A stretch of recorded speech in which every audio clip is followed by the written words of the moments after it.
Leia a Bula, um podcast com Dante Gallian, sua dose semanal de literatura e saúde da alma. Episódio 10. Quem sou eu diante do espelho?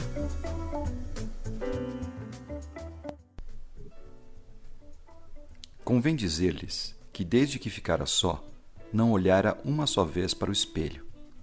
Não era abstenção deliberada, não tinha motivo, era um impulso inconsciente, um receio de achar-me um e dois, ao mesmo tempo, naquela casa solitária. E se tal explicação é verdadeira, nada prova melhor a contradição humana, porque no fim de 8 dias, deu-me na veneta olhar para o espelho com o fim justamente de achar-me dois. Olhei e recuei. O próprio vidro parecia conjurado com o resto do universo. Não me estampou a figura nítida inteira, mas vaga, esfumada, difusa, sombra de sombra. A realidade das leis físicas não permite negar que o espelho reproduziu-me textualmente, com os mesmos contornos e feições. Assim devia ter sido, mas tal não foi a minha sensação. Então tive medo, atribuí o fenômeno à excitação nervosa em que andava. Receei ficar mais tempo e enlouquecer. Vou-me embora, disse comigo, e levantei o braço com um gesto de mau humor, e ao mesmo tempo de decisão, olhando para o vidro. O gesto lá estava, mas disperso, esgaçado, mutilado.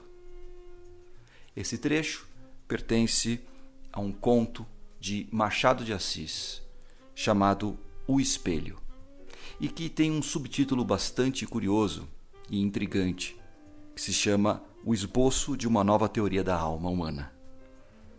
É um dos contos mais interessantes e mais misteriosos de Machado de Assis. Uma espécie assim de mistura de conto filosófico e ao mesmo tempo algo que se aproximaria um pouco de uma história fantasmagórica.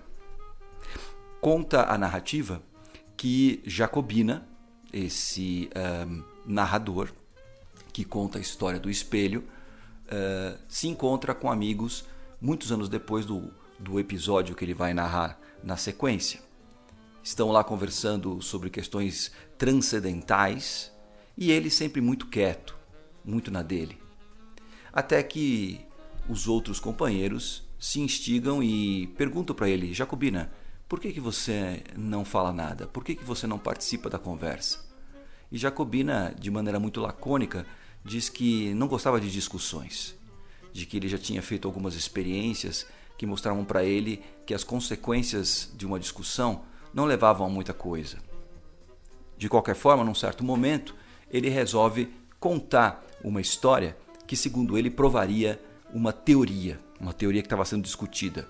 A teoria de que os seres humanos têm 2 dimensões da alma, uma interna e outra externa. Nessa narrativa, ele, na verdade, se limita a falar a respeito dessa alma externa, essa alma que nos projeta e que fixa a nossa alma em objetos, pessoas, coisas que estão no mundo exterior. Ele vai dizendo como a alma humana pode, de certa forma, se apegar e se identificar com esses objetos, pessoas e coisas. E conta, para provar a sua teoria, uma história que teria acontecido com ele mesmo. Quando ainda muito jovem, recebeu o título de alferes, né, que naquela época, no século XIX, aqui no Brasil, era um título bastante importante, um título militar e ao mesmo tempo que tinha um status social muito elevado. E a partir de então a vida dele mudou, né? Todo mundo começou a incensá-lo, todo mundo começou a ter um certo apreço por ele e também inveja, raiva, aqueles que obviamente se sentiram denegridos em relação ao cargo que ele tinha recebido. E num certo momento, Jacobina vai para o sítio de uma tia no interior e lá ele fica sendo bastante cortejado por essa tia Marcolina, que o recebe, que era uma viúva, e as outras pessoas da casa, e inclusive os escravos. Todos queriam ver o alferes com a sua farda. E assim ele o faz, né? Num primeiro momento de maneira tímida, de uma maneira um tanto quanto hesitante, mas aos poucos o Jacobina vai se absorvendo ou vai deixando com que a farda o absorva.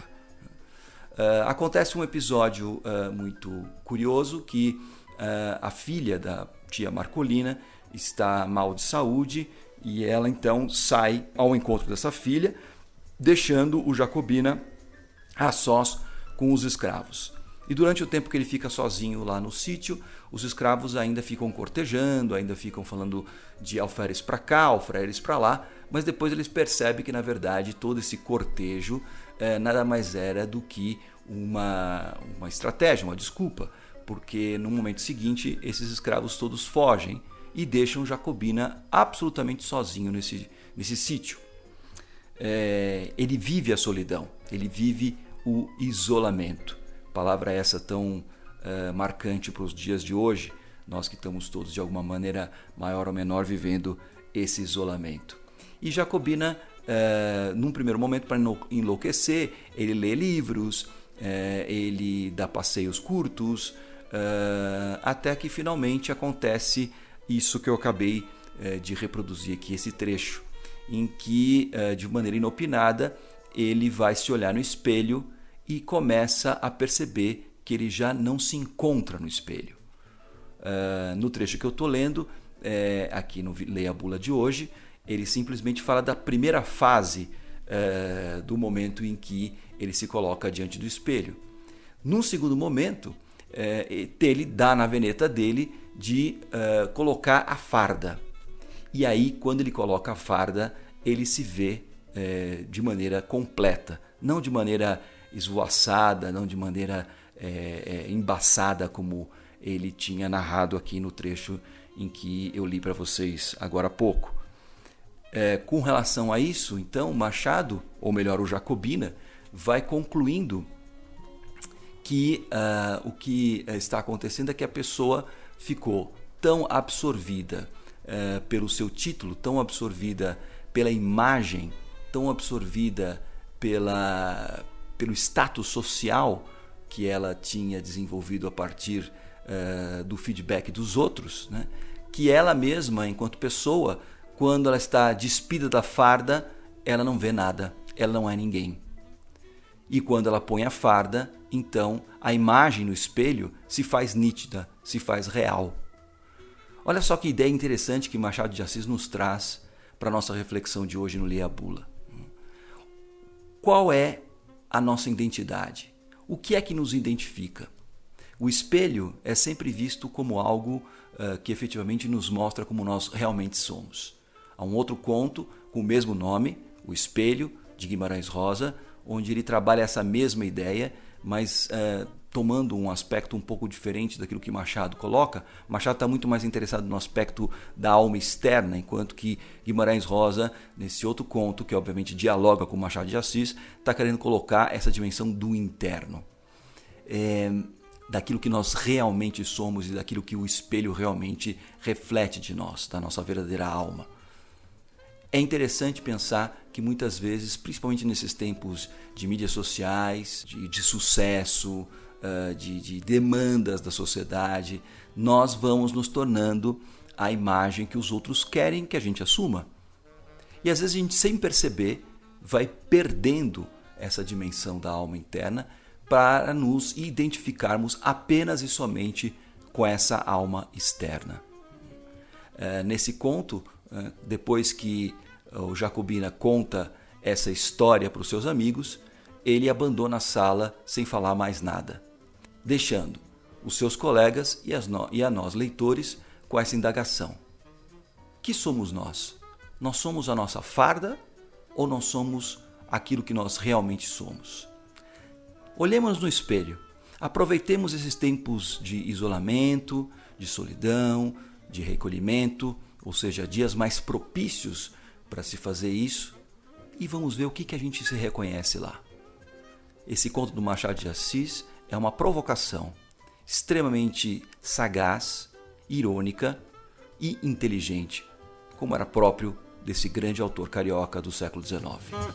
Leia a Bula, um podcast com Dante Gallian, sua dose semanal de literatura e saúde da alma.